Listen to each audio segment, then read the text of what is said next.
obviously everyone says the race is going to boil down to Calgary and the surrounding suburbs. You know, at this point in the race, where are we? People are talking about just how close this vote is going to be. Is that still what we're looking at? Well, we're talking about it being a close race, but actually out of 87 ridings, it's probably only close in 20. We have a clear idea what's going to happen in Edmonton. It's probably going to be overwhelmingly NDP.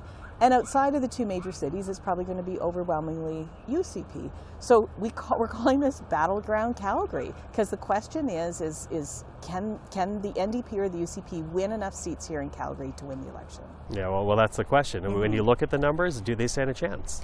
Well, the math does favor the UCP right now. You know, in Calgary, it's almost like a barometer, right? The further north you go, the more likely people are to vote NDP. The further south you go, the more likely they are to vote UCP. So on election night, I'm going to sort of be watching for where the level of the barometer is.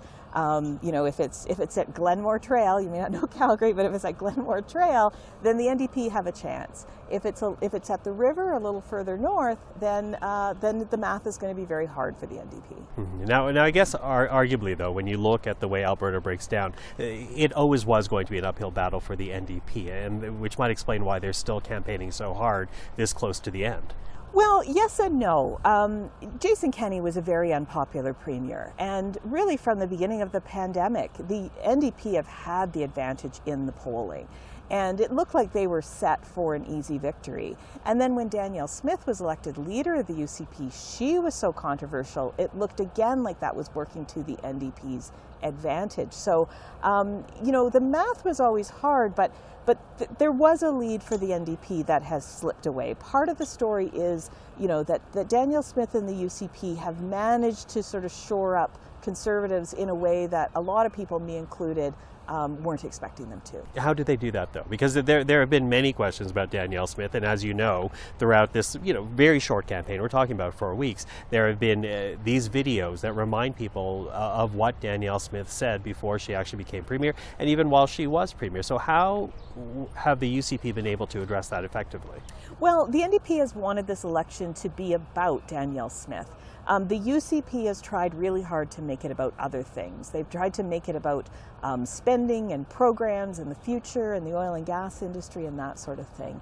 And I think one of the smartest things the UCP did was the writ was dropped on May 1st, but I think the UCP knew that the unofficial start date of the election was right after Easter.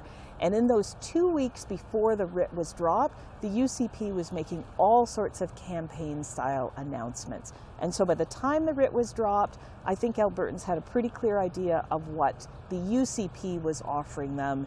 And, you know, the NDP didn't really start campaigning until May 1st. They had a strong start, but they've really been singularly focused on Smith, and I'm not sure that that is going to put them over the top. Mm-hmm. So not the election issue that people were going at. Although it seems a lot of it too is tied very much to this, which was brought up in the campaign, Danielle Smith's record economically. Mm-hmm. How much of that is her fault? How much of this is essentially Alberta voters going back to what they know, which is a bedrock of Conservative support? Well, you know, I think that it is that, right? There's so many people who just, they're Conservatives. They think about themselves as Conservative. They've always voted Conservative, and this is one of the first elections where they're thinking about, wavering from that. And within the population, you've got this big chunk of voters. I mean, Smith has got her supporters. The NDP are trying to make it about Smith, but there are people out there who really like her. So, there's probably about 40% of the population that likes Smith and are very comfortable voting for her. And there's another chunk of the population, maybe about 40%, that are very comfortable with Notley and are comfortable voting with her. This election's about the 20% of people in the middle. Those are the people who aren't crazy about Smith and aren't crazy about Notley, and they're trying to figure out who the lesser of two evils is. Mm-hmm. Now, a third option is to not go out and vote at all. How much of that's going to be a factor election night? Well, that's what's keeping me awake at night. And I keep going back to, in 2021, we had 2 elections here in Calgary.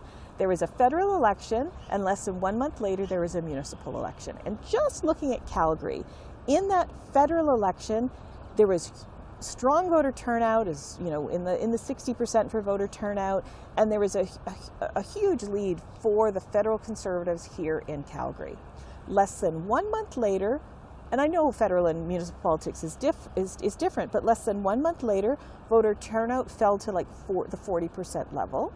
And the two Conservative candidates running for mayor, their vote together was almost half of what the federal Conservative vote was. So it was almost like in less than 4 weeks, you know, Albertans just lost their interest in conservatism and they stayed home. So I show my clients the graph of those two elections, and I say all the time, which Calgary is going to show up? The Calgary that wants to send a message to Ottawa, or the Calgary that's more worried about social programs? Are we going to have big voter turnout, or are Conservatives going to say, I'm not really crazy about my options and just stay home? Which is, I guess, why, even at this point, it seems when I speak to different party officials, no one's taking this for granted yet. Right. And, you know, in political science terms, you know, we always talk about the electorate, right? As a pollster, I'm trying to figure out what the electorate's going to do. But actually, there's another group of voters that are even more important. They're the selectorate. They're the people who actually cast their votes. Everyone has the right to cast a vote, but it's going to come down to those people who exercise their right to vote. So one of the tricky things when you're a pollster is trying to figure out not just what the electorate's thinking and feeling, but what the selectorate's going to do.